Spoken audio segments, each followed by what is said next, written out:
tigil kayo. Kung love ninyo ang team ninyo, stop making any nonsense na wala ra ba yung ko ay taas ginawaan ng mga malisya, ng mga mga malisyoso, mga vlogger.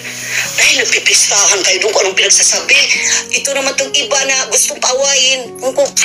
Di man ako nagbabasa niyan. Dahil sabi ko, no, kahit pag sabihin mo, kahit si mami ganito, mabaho ang bilat, ano pa yung mga pag-aano sa akin, hindi ako maanuhan yan, dahil. Kaya yun. Ngayon tuloy, sana makatikim naman sana kayo na malay mo na binigyan ako ng instrument na dahil ako lang ang lagi nakapanood. Minsan-minsan kasi bored din ako. Minsan ako lang mag-isa, parati ako mag-isa. Nawala dahil. Yun yung parang nanalo ka na ng luto na yun nga na nalabahan mo yung ticket number. Di wala yun, kaya wala ka ipakita. Yun yung nangyari. Philippines, yuhuu! Natatawa lang ako, hanggang ganyan lang kayo. Hindi na kayo pwede mag-comment. Ano na lang, oy, sino ba yung yung gumagawa ng, meron akong dito eh. Marami nag-a-apply sa akin ng mga computer. Di ko kasi, mag-hire ako na ayusin yung settings na, kasi di ko naman sila kilala eh. Nakita mo nga kung hindi ako nagtitinda, di nga ninyo ako kilala eh. Ordinaryong housewife lang ako sa Amerika. Walang arte sa katawan. Ganun pa rin. Di ko kasi iniisip kung nasaan ako eh. I'm not, yung iba nagyayabang pag uwi pala sa atin. Si mami eventually, wala akong kati, oh.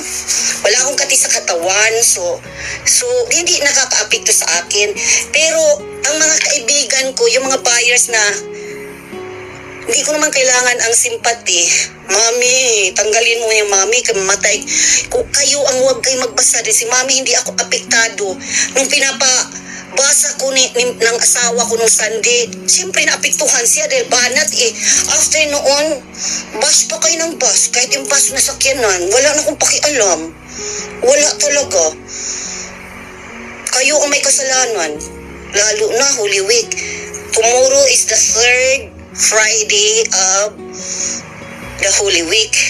Pangatlo na tayo. Halfway na kasi sa kailan ba yung calendar natin? Ayan February ning tapos ngayon is the last day of the month. Ayan, kayo talaga. Kaya ayan, 3rd Friday, 1 na pala ngayon. Tapos ang natin, pang Sunday natin, ayan, almost na tayo. Kayo ang may kasalanan sa mga chismusang mga palaka. Kaya nga sabi ko, don't worry. Hindi, I'm not stupid na babasahin ko yung mga malicious na mga, para akala ninyo madurog ako. Hindi niyo ako madurog dahil. Kahit ako lang mag-isa. Wala naman akong pakialam kung anong mga malicious. Kaya nga sabi ko, stop spreading, kasi kayo lang ang babalik, ang bigat ng ninyo. Samantalang ako, after dito, ipakita ko mamaya after ako magsalita dito, pupunta lang ako sa mga sa food bank. Malapit dito. Yun ang pinakamalaking food bank namin dito sa Virginia Beach. Magbigay na naman ako ng anything na makatulong ka sa community, like anything na magagamit nila. Kaya ang maraming pumipila pero hindi natin pwede pipicturan. Ayan, dyan ako busy sa mga ganyong gawain, lalo na ngayon Holy Week. Kasi kailangan ka na, kung sobra-sobra ang pantry mo, magbigay tayo ng tulong. Hindi kay puro na lang, saan na yun? Ang sarap tingnan yung mga angry face. Saan yung mga angry face? Saan na yun? Pasensya, hindi ko na yan na makapag-comment kayo kasi kayo masyado kayo na wala naman akong mahihita sa inyo. Ayan si Mami busy everyday. Ayan ang schedule ko, nilagay ko sa ref kasi matanda na tayo, hindi ko nakakalimutan. So ngayon maghatid tayo ng food banks. para din makatulong tayo kasi ang daming nangangailangan ng pagkain kahit dito sa mahal ng bilihin. Dalawa lang naman kami. Ang laki ng bodega ko sa silong day, yung renter's room ko day, napuno lahat ng pagkain yan. Kaya hindi ako magugutuman.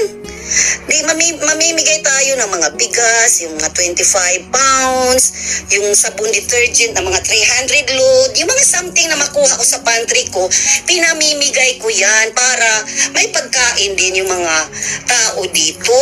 Kaya kayo, yun sana ginagawa ninyo, hindi na lang na nakikisakay kayo sa mga malisyusong issue. Kayo ang magagabaan, ayaw pa mga angry face, oh.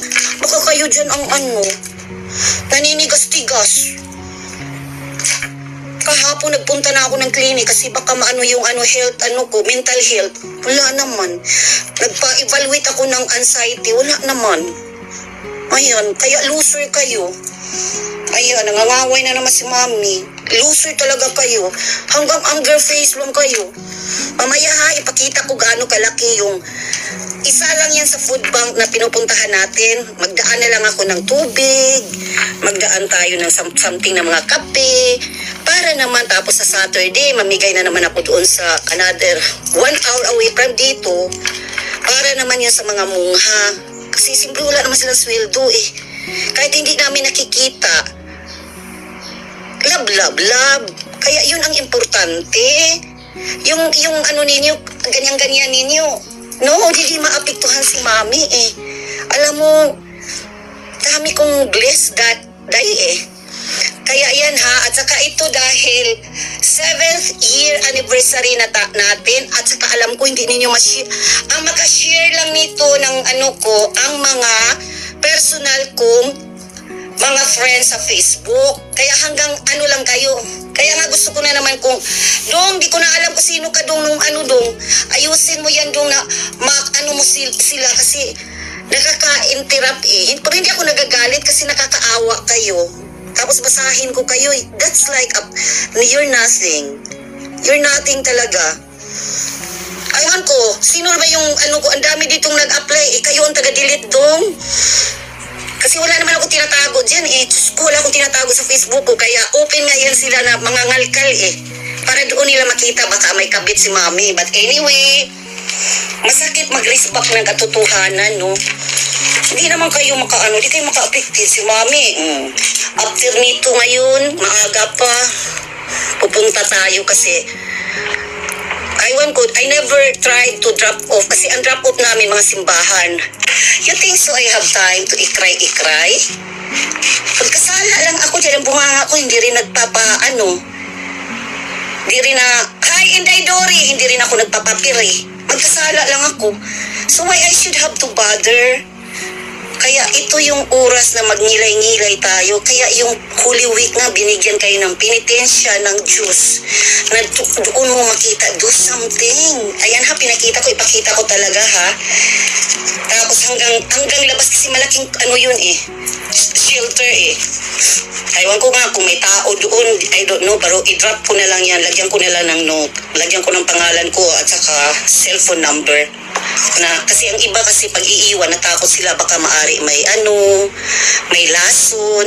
Ganun sana tayo. Lalo na mga Pilipino. Kayo pang kawawa na hindi mga stable ang trabaho. Tapos ako pang nakakamali na wala naman kung sa iyo. Busy si mami ng ganito dahil tapos sa Sabado ay magbili pa pala ako ng para sa mga mungha. Idalawin namin. Masaya yung mungha kahit hindi namin nakita ang kamay na lang para siyempre isipin mo ang iba dyan 25 years na lang sa loob. Para ma-feel ninyo yung alam mo hindi ko talaga inakala na magkaganon ako sa kamaldita ko. Pero pagdating sa mga ganyan makakita ko ng pulubi sa daan. Ay, Diyos ko. Nanghihina ang ko dyan eh. Sabi ko, hindi to nila deserve. Kaya dito magpasiga-siga kayo dito sa kapitbahay ko. Iwan ko kung di ba kayo sagasaan nila we are allowing, kami lang ang Pilipino dito sa area ko Pero mapatay kang siga-siga nga day, ang lalaking mama, aywan ko lang kung saan kayo damputin. Sige nga, pumunta ka nga dito sa yard ko, hindi ako lalabas kung di kayo damputin. Baka ipalabas lahat ang aso ng kapitbahay ko. Matatawa na lang ako sa inyo. Parigaba, in town. Tapos ngayon, di kayo maka-attack na ni Mami hanggang angry face na lang kayo dahil hindi na kayo makapasok. Alam ko, sira ulo, magbasa. Sakit-sakit ang loob ko na, hindi naman totoo. Sino loser?